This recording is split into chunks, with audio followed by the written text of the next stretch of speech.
Hi, I'm Vicky. Welcome back to my channel. Today I'm going to do a tutorial for something a little bit different. I'm going to show you how to make a non-surgical cloth face mask.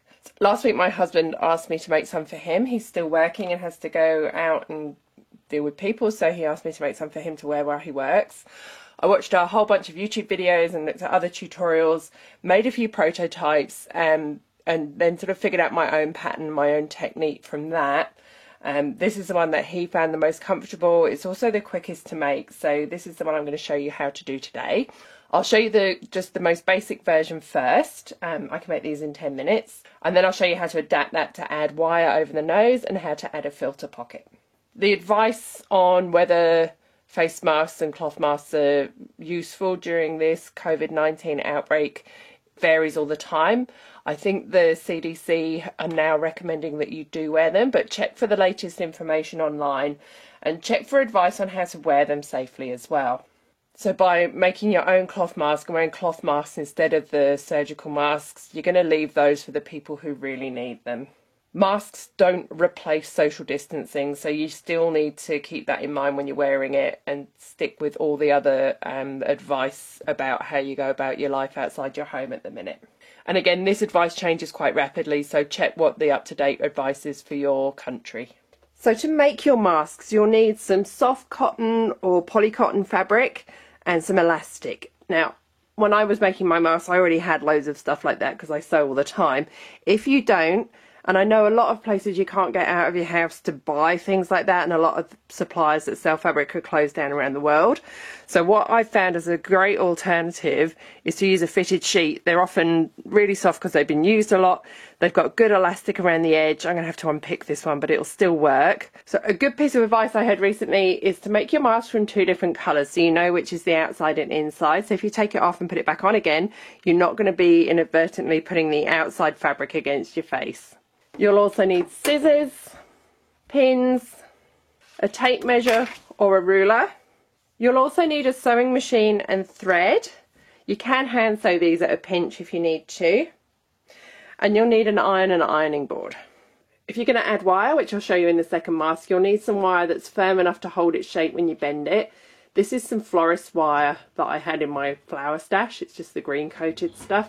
But you can use any wire that's going to hold its shape nicely. I've heard of people using freezer bag ties and bread ties as well. So see what you've got lying around the house. I'll also show you how to put the filter pocket in, but I don't have any filter fabric. You probably have to do some research on what the advice is for the best thing to use for that, but I'll show you how to put the pocket in, even if I've got nothing to put into it. Okay. So this is the size I cut my fabric to make my masks. You may need to adjust this slightly to fit you. This size works for both me and my husband. For kids, you'll need to make it smaller. So I cut either 2 or 4 layers of fabric. I'm going to use 4 from these sheets because they're quite thin. And I cut them 9 inches wide, 8 inches high, and this includes 1/2 inch seam allowances. Then I'm going to cut 2 pieces of elastic at 7 inches each. Again, you may need to adjust this to fit you. I have to cut them 8 inches to fit my husband, and it also depends on how stretchy your elastic is as well. So the first thing I'm going to do is cut 4 pieces of fabric 9 inches by 8 inches, and I'm going to cut 2 from my orange sheet and 2 from my pink sheet. And I'm going to unpick the elastic and cut 2 7-inch strips from that. If you're using new sheets or new fabric, make sure you pre-wash it on hot first so it does any shrinking that it needs to. These are old sheets, so they've been washed loads of times, so I know they're not going to shrink anymore when I wash my mask.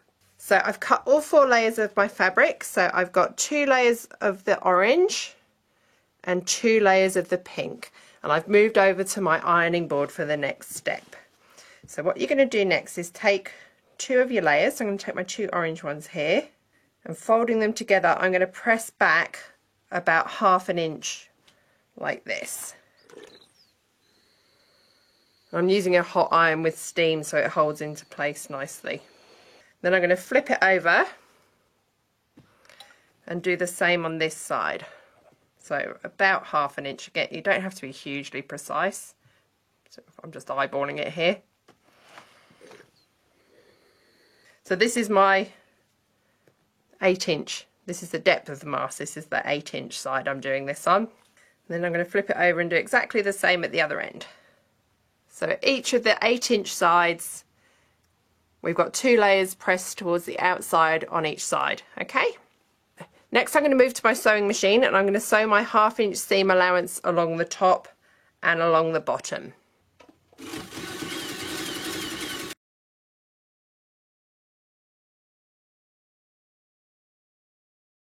So that's how that looks when it's stitched. So we've got the top and bottom and then the sides with our ironed over seam allowances. So next, turn it in the right way. Press these seams open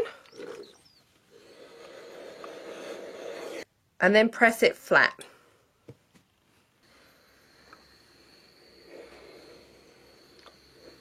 Next, we're going to mark where the pleats go. So to mark them, you can either use a pen or you can use pins. So from the top, mark at 1/2 inch, 1 1/4 inches, 3/4 inches, 1 1/4 inches, 3/4 of an inch, and then 1 1/4 inches. Then repeat it on the other side.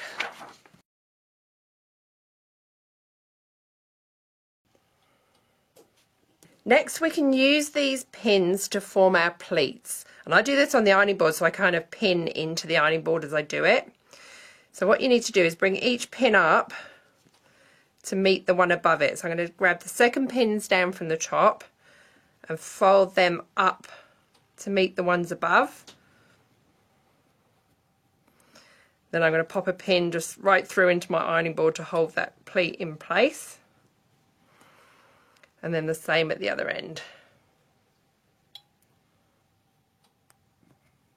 Take those pins out.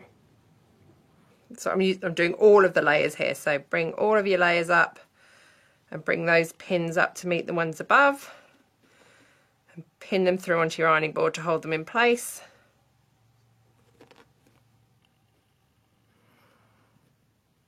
If you haven't got an ironing board, you can use a towel rolled up or folded up.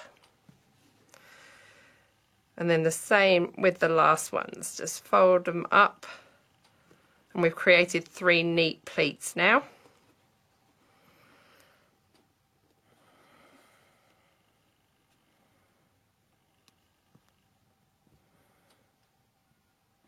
So now you've got your pleats in place, get your iron and press them really well.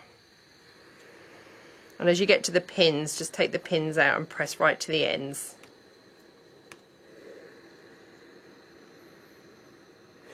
See how they're staying in because it's this nice cotton.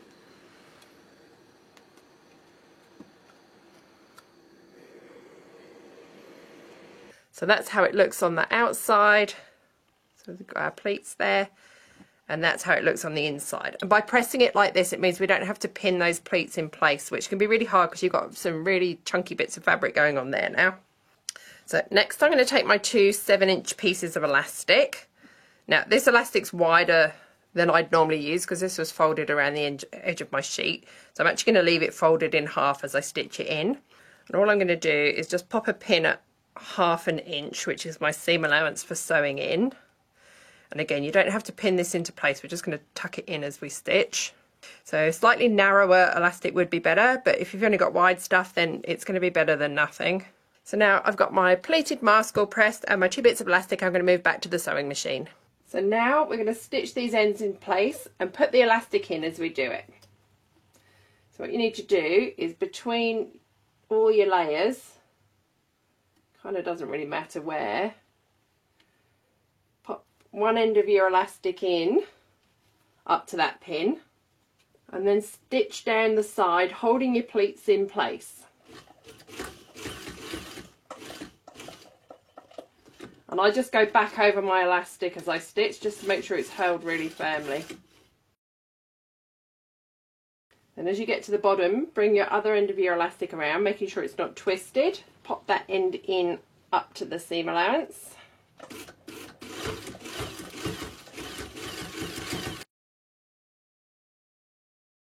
And then repeat it on the other end.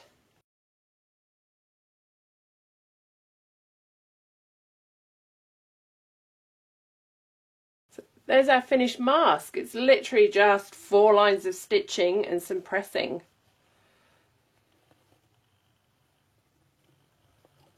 And we've got the 2 colours so we can easily see which is the outside when it's been worn. So this was a 4-layer one, but you can use 2 layers if your fabric's quite tightly woven. It does get quite chunky with 4 layers, so you would need a pretty good sewing machine to go through it, whereas 2 layers would be a bit easier.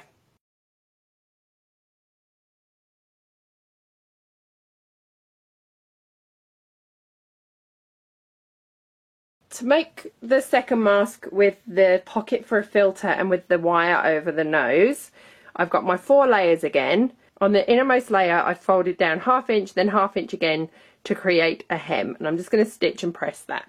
So now that seam is pressed, I've put it back right side up on top of my other inside fabric. I'm going to take both of those and flip this over so that's right sides together with my outside fabric.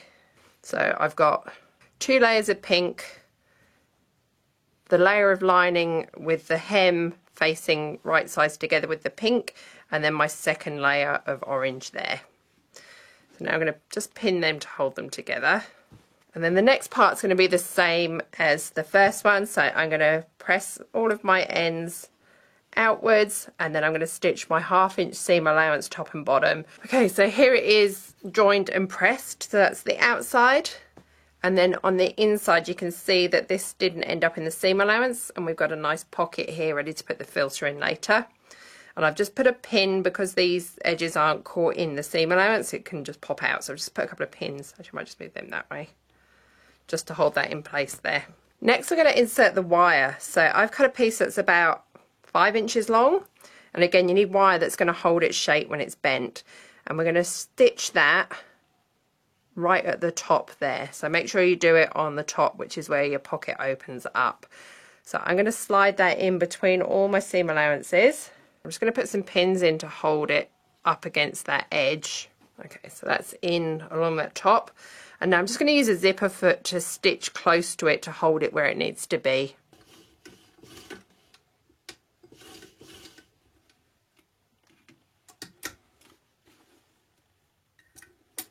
Once the wire's sewn in, I'm going to pleat it, press it, and insert the elastic in exactly the same way as I did for the first mask.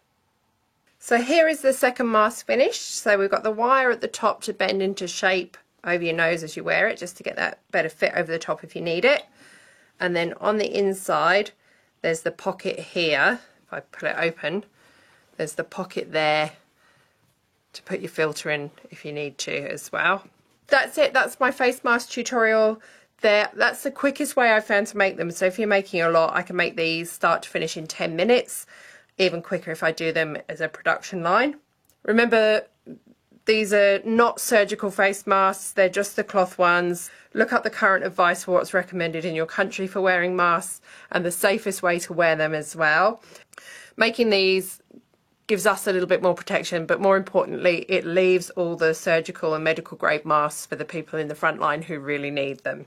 Also remember, it doesn't replace social distancing. We still need to do that. We still need to keep ourselves and each other as safe as possible, so respect that space. I'm going to leave comments open in case people do want to ask me any questions about the construction method.